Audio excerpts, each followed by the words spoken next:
I thank you, Honourable Deputy Speaker. I would like to take this opportunity on congratulating you and members of the government for having won an unprecedented mandate. I think it is fully well deserved.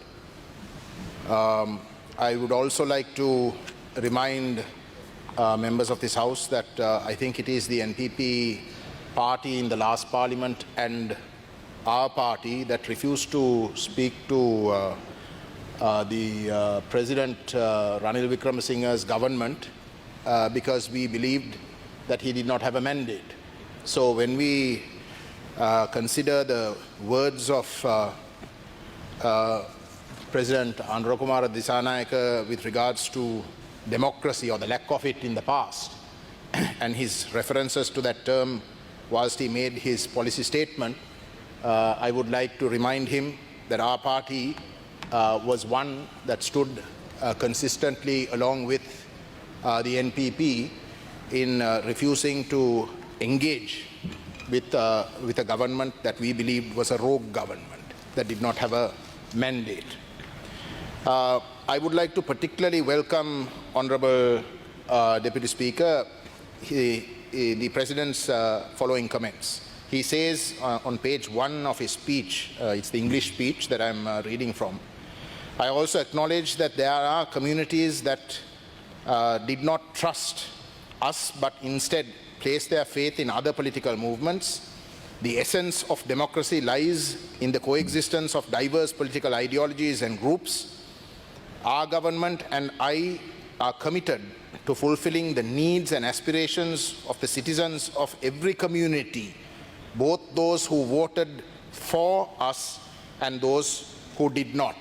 I make specific reference, Honourable Deputy Speaker, to those three paragraphs because subsequently he goes on to say this, which is a very important part of his policy and this government's policy, which is we will not allow ethnic based politics in our country. Similarly, we will not tolerate religious extremism. We are a people who have suffered enough from ethnic conflict. Now, I make that particular reference because I believe there is a possibility of a contradiction with regards to the first three paragraphs that I quoted and this particular paragraph. Now, President Gajendrakumar during the campaign and the NPP have made it quite clear that they are against racism. And the terms that they use with regards to racism is nationalistic politics and religious extremism. Those are the general terms that are being used. Now, I would like to remind the President and the government that our party, the All Ceylon Tamil Congress, which I represent in Parliament, and the Tamil National People's Front, the All Ceylon Tamil Congress, which is the oldest Tamil political party in Sri Lanka, believed in a Sri Lankan identity. We were a party that believed in working with the governments of the day. We joined governments. Our leader, Ponnambalam, became a cabinet minister. And we believed in fully cooperating.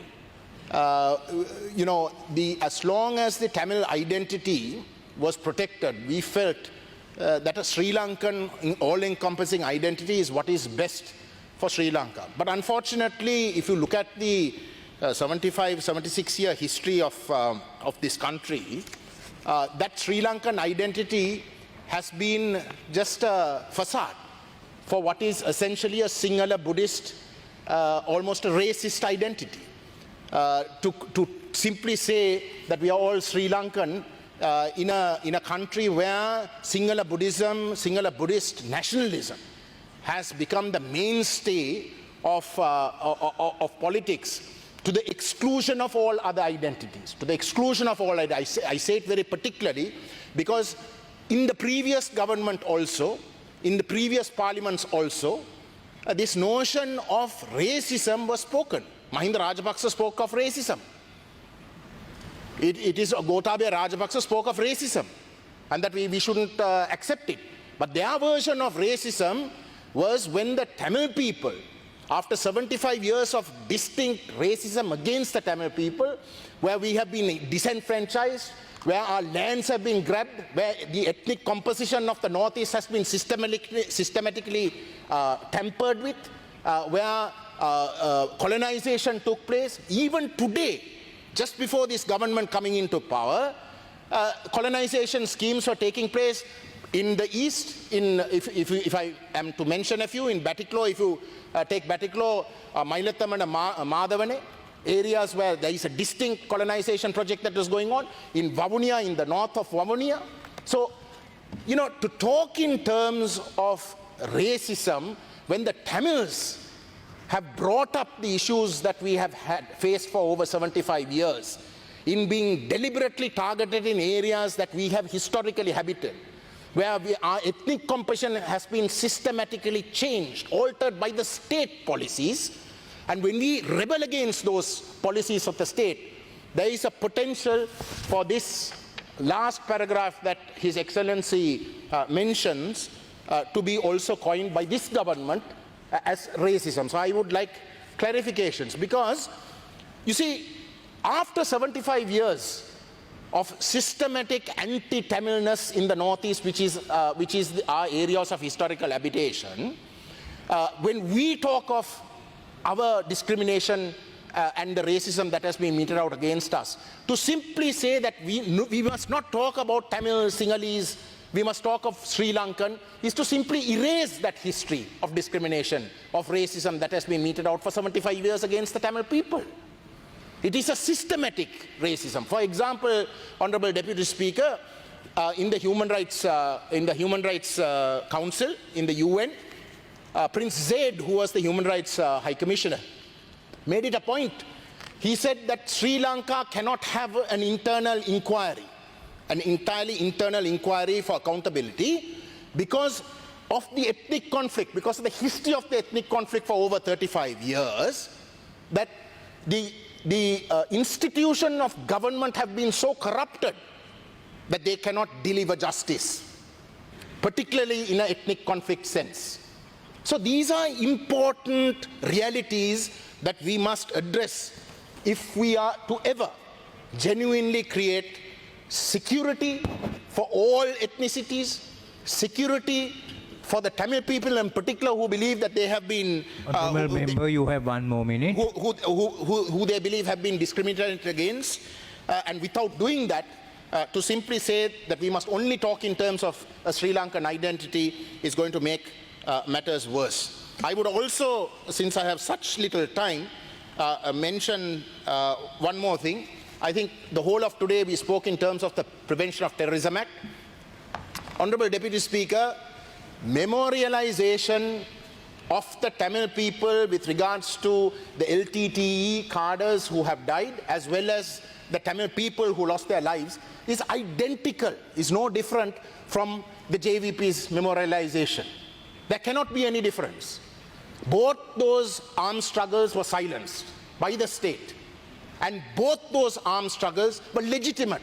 There were legitimate reasons why people were forced to take up arms. That is where we come from. So without addressing those legitimate reasons and finding solutions, to simply allow one as completely unbanned and being allowed to commemorate, whereas the other to have certain restrictions, I don't believe is fair. Especially because those restrictions are based on a circular that came into being in 2011. The very same government that your present government calls a racist government. So when that government has come up with a circular that is today being applied with regards to how you can commemorate, or the restrictions with regards to commemoration, I think it is completely unfair, and I strongly urge this government to put that mistake right. I also would like to say that the PTA must not Honourable be Member, used your at time is all, up. not only in the Northeast, but also in the South. There are provisions within the penal code, there are provisions between various other legal instruments that the police and other authorities can use. The PTA certainly is not one of them, and it is important because the police use the PTA as a weapon. They use it to prevent bail.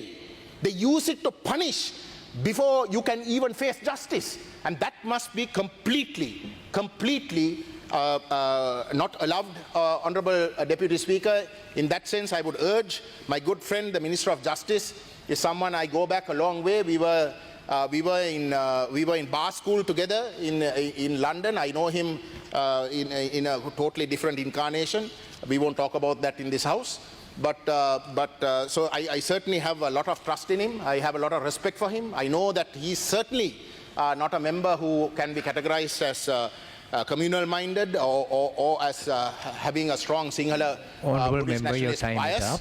And I would urge him to look into this matter, as well as the question of Tamil political prisoners. There are 9 who still continue to be incarcerated.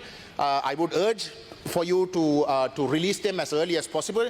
I would like to mention one individual. He's a member called Morris. He's known as Morris. I think the Honourable President knows him. I think the Honourable Vijita Herath knows him. He has been transferred without any reason from the Colombo magazine prison to Hambantota. And that was a victimization because the person previously made the transfer and retired. There is no reason whatsoever for that transfer. I would urge you to have an inquiry with regards to that. Thank you.